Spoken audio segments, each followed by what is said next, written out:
Tapos during their time sa mga like on the SEA Games, parang ano ba mga hero, mga like Basha, yung talagang mga tanky. Those tanky heroes na talagang could be able to stand in front of your team. So ngayon kasi medyo nabago eh. Yung hero natin in terms of tank, mostly mobility, mostly with the one with the crowd control.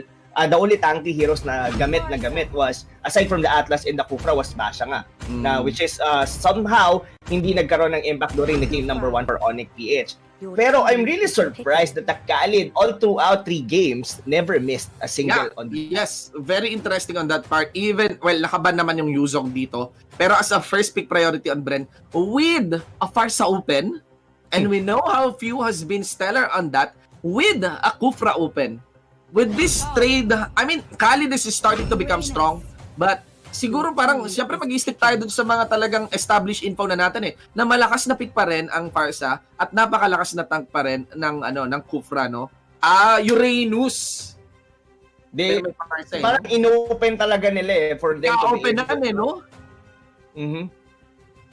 Iniisip ko kung ano eh, if it's gonna be enough.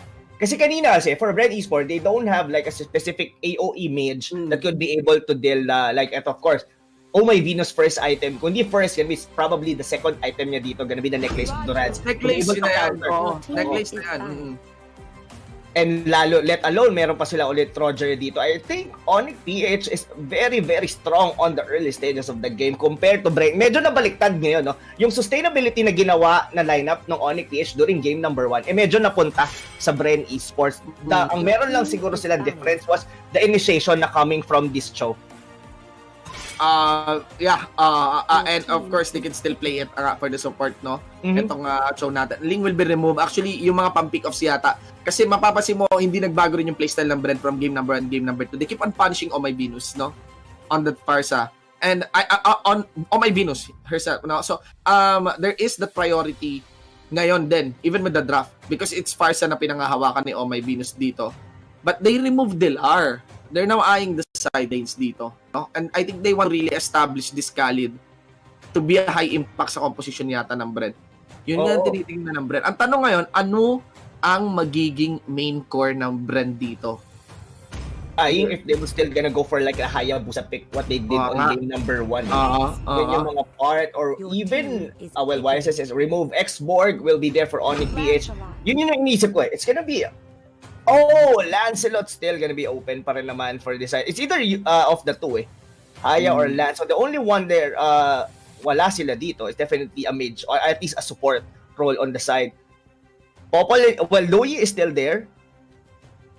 Yeah, they can actually, I'm not so sure about the Valier, pero Loyi is still there. I think mas okay yata yung Loyi for this situation para dito kay BREN. If I'm not mistaken, they could still have the Chobi attack, then yung utility support nga nila ay yung Loyi. ONIC, Valier is good on ONIC side. Ang problema, may Farsa na nga eh. So, Loyi na nga yung BREN. Kailangan na lang ng ONIC dito would be... Another side lane. Side lane, yeah. Another side lane. They have their actually, Hilda is open for this game. Hilda is open, even Gato Kacha if they're actually been using this one. But I think maganda Gato Kacha eh, no? I'm really eyeing for Hilda rito, for the last pick dito ng ONIC PH. Kasi mas aggressive yung pasok kasi ng Hilda. Kasi pagka naglagay ka ng isang hero like for an X-Borg would be only staying in. Pag naglagay ka ng isa pang passive hero on the side, medyo bitten eh. Bitten yung, of course, the 3 heroes dito, Farsa, Roger, and Kufra will be the one to do the rotation. Pero pag meron ka isa pang hero like mobile as Hilda, magkakaroon ka ng 4-1 eh. In terms of effort mo eh, di ba? Yes. Pagka na-clear mo yung wave nung sa Hilda, they will be able to move towards or at least invade. But an Esmeralda, so of course, I'm wrong with that one. Kasi Uranus din eh. So, gano'n na lang talaga din yung tingnan nila. We're looking for an Iakno hero. Although Iakno did struggle on game number 1. Maybe, just maybe, it will be a different story. Kasi yung Farsa, wala na ngayon. Wala na kay Few, nasa side na ngayon ng ONIC. So, that might be one ray of hope dito para sa ONIC PH. Pero still, ang hirap pa rin pumili. Thinking for this one. Pero, siguro, I would really go for BREN Esports for this one. I'm looking this for the Lancelot pick eh. Ito kasi, Farsa will be so good on game number 1 for the side dito ng ng BREN Esports ng time na yun kasi walang pumapasok doon sa Forza. Pero this time around, BREN Esports do have this land slot that could be able to dash in and probably burst down the Forza. Punish my Venus. Well, I'm actually just basing it on the drop and based on the performance. I feel like they still have an equal drop here. Pero feeling ko nakuha ng ONIC yung groove nila. So siguro that's one deal breaker that I would say. I would account for the momentum na lang din.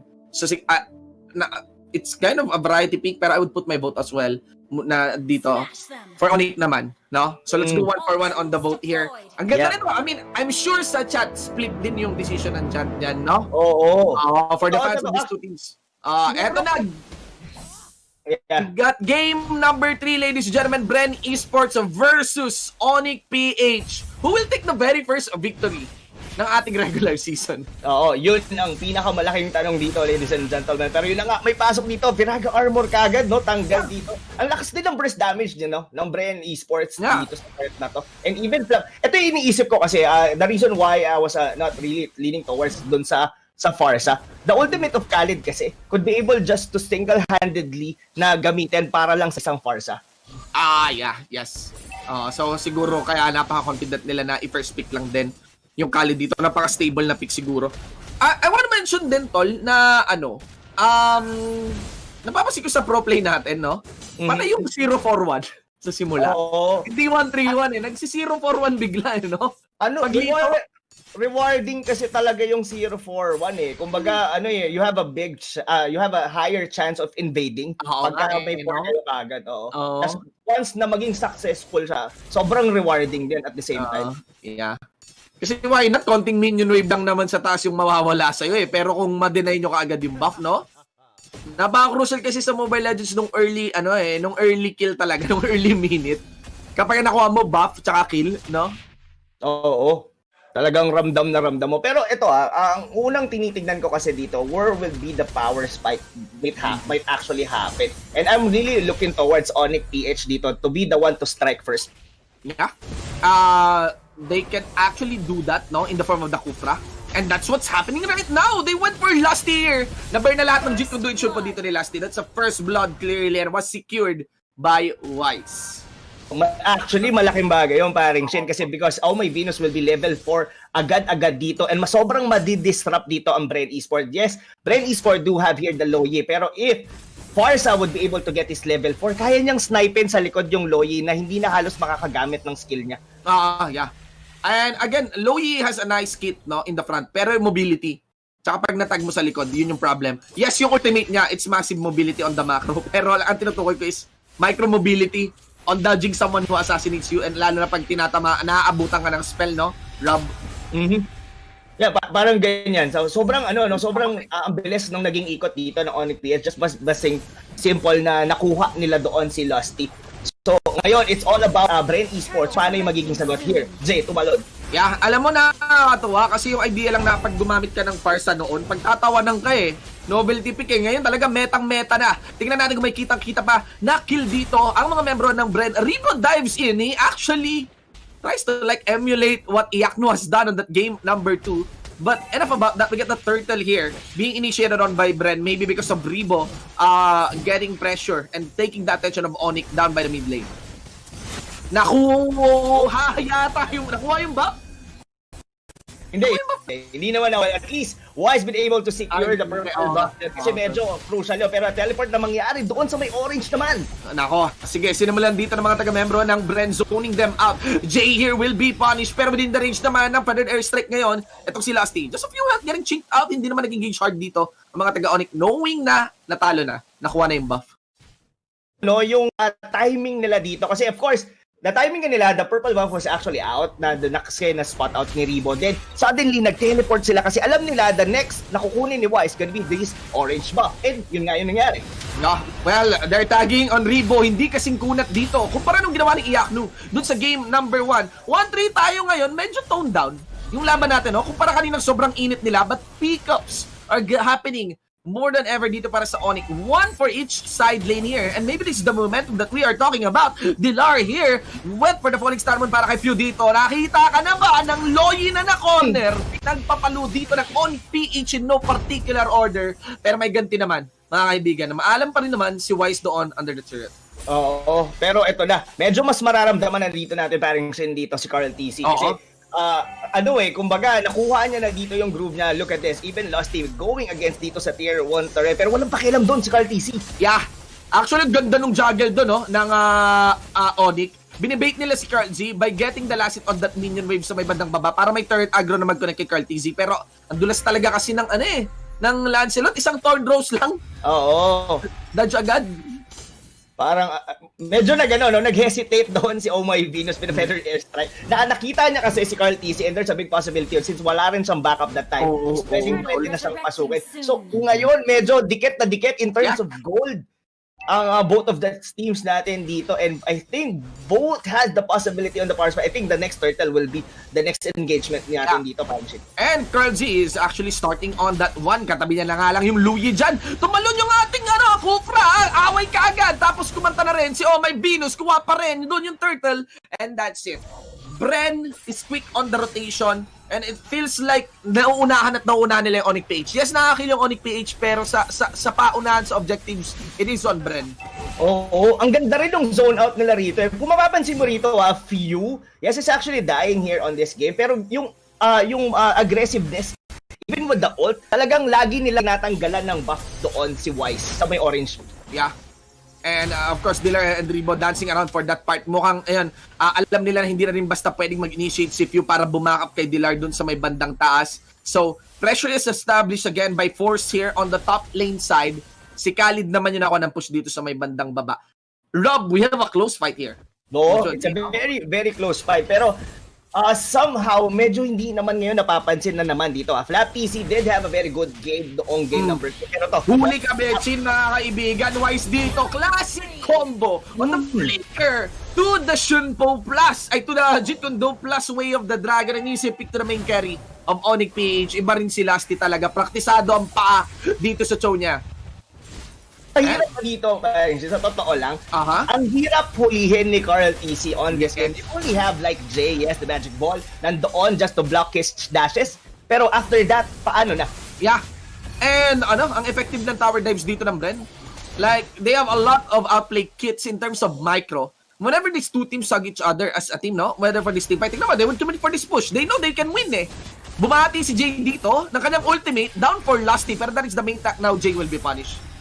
He's actually gonna get punished. And yun na nga, Carl TC is really on a roll dito, ladies and gentlemen. And it's up for ONIC PH. Paano yung magiging huli nila dito? And I guess the only thing that they'll be able to do, siguro an ultimate na manggagaling from Kufra, or probably a good falling star moon, or a stun na manggagaling for the Oh My Venus. Pero aside from that, Carl TC is gonna be unstoppable all throughout the game. Iba pa rin talaga si Carl TC. Alam mo yung kahit anong init talaga ng mga nasa semi-pro na mga hyper carries, nag-aabang lang yung mga Diyos ng MPL, no?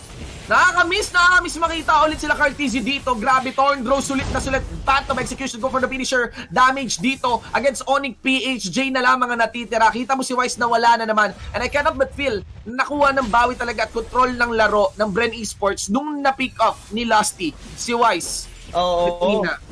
Grabe, paborito ni Pew na mag-teleport dyan sa may damo, sa may tabi ng tier 2 turret sa gitna. I mean, we've actually done this for like 3 times during this game. Markado ni Pew. Actually, madali din mag-setup dyan eh. Tsaka malaki yung space mo sa may bandang likod. If you want to commit for that kind of dive. But still, lamang na po dito ang BREN Esports. But it's not, definitely it's not yet over para sa ONIC PH dito. One big fight lang. One big fight lang. Pwede pa tumalon si Dilar. Wala pang deads yung ating Esmeralda dito. Jay can still make a massive setup. May last insanity pa tayong inaabangan. There's a lot to be thrown here against BREN Esports pa. May nag-iba yung laro nila, no, nung ang naging hyper carry nila during this game is actually the Roger. Compare nung sa YSS si Wise, mas aggressive siya in nature. Yeah. Pagka nawala na disrupt yung parang early rotation ng ONIC PH, I think medyo kinukulang dito yung Roger. Feeling ko nga parang mas okay yata ibang clarify kaysa sa Roger dito eh. Yak magaling corner di ha? Maabutan nga ba? Way of the Dragon ni Lusty Biner na. Safe dito ngayon si Wise. But they will not commit. Objectives is there. Dilar won't join the party actually for this. And now they're focusing on Toribo. Masyadong risky dito ha. Okay, Wolf Soul. Dito si Dilar. Umikot lang. No falling star man. I think wala na. Mabaot. Yeah, hindi ko mapapagsak yung call. Alright, so almost the same thing on game number 2. Medyo on the back foot na naman dito, paring siya yung ONIC PH. And they're really waiting for Wise na mag-online. And well, at least they have, oh my Venus, to defend. Hindi naman sila agad-agad din mapupush dito. Yes. Yun nga lang, sobrang control ng BREN Esports yung pace ng laro na to. Yes. Kailangan din nila bantayan tol yung fights outside the base kasi despite sobrang ganda ng defensive capacities ng ONIC under inhibitor, yun na nga, under inhibitor. So lumabas lang sila ng konti, pwede silang ma-flank. It's a prank ni ano, It's a prank. Sa likod, magulat sila. Nasa likod mo na, mga kaibigan. Pero I don't think na magkakaroon. They might try to contest this one. Hindi makalapit yung si Iyakno, which is yun siguro, pero may teleport sila na naman. Doon sa the same na damo. Grabe, favorite brush. Oh, mga kaibigan. favorite brush. The trademark brush ni Pew. Parang dyan na. Markado na eh. Oo eh. Kumbaga, pwede mong lagyan ng pangalan ni Pew yung damo na yan. Tinarakan na eh, list. Private property, no entry. Ganun na yung ganun na si Pew doon. I also want to, account lang, parang hindi talaga ganun ka-successful yung Roger ngayon sa series natin. 3 games, 3 Roger, no wins, tol. Oo. Either of the team na gumamit. Parang kinakapos eh. Kapos eh, no? Kaya malayo talaga dun sa damage ng YSS. Ako, even me, I'm thinking na you would just go for a melee carry kaysa Roger dito. Baka mas viable pa nga mag-Harit minsan. But let's see here. We got the Lord already talking. This is not a Luminous Lord. They went for an explosive dive. Mga member dito ng BREN Esports ngayon na maalam na naman si Wise lagi na lang. Tingnan natin ngayon as they go for the push na maalam din yung Xborg. The top lane side being worked on by Flabzy. He is the drop-in done in by BREN. Jay defending the bottom lane side in him. And I think that's it. That's gonna be the first puncture into the base of ONIC PH as they take the bottom lane inhibitor create ng BREN. Ito, BREN Esports. Dilar, dito naman na natitira. Kineo na rin ng mga membro ng BREN and they're poised to take the win. They're not just gonna take one, they might take two as the top lane inhibitor turret ay masisira na rin dito. Dumidepensa na lang si Oh My Venus. Pwede yung airstrike at kita mo yung buga ng damage doon ni Carl TZ. Man, iba talaga ang mga carries ng MPL. Grabe yung actually that was actually I'm telling you about yung takot ng isang parsa sa isang lance. Kasi you have always this anxiety na ang hirap mag-ulti kasi laging meron at merong magdadash. Katulad doon, diretso, parang double dash yung ginawa doon ni Carl. Almost the same nga yung gusto nila mangyari kasi denive in din ng ONIC PH CPU. Just luckily nakapag-teleport out after that CPU doon sa may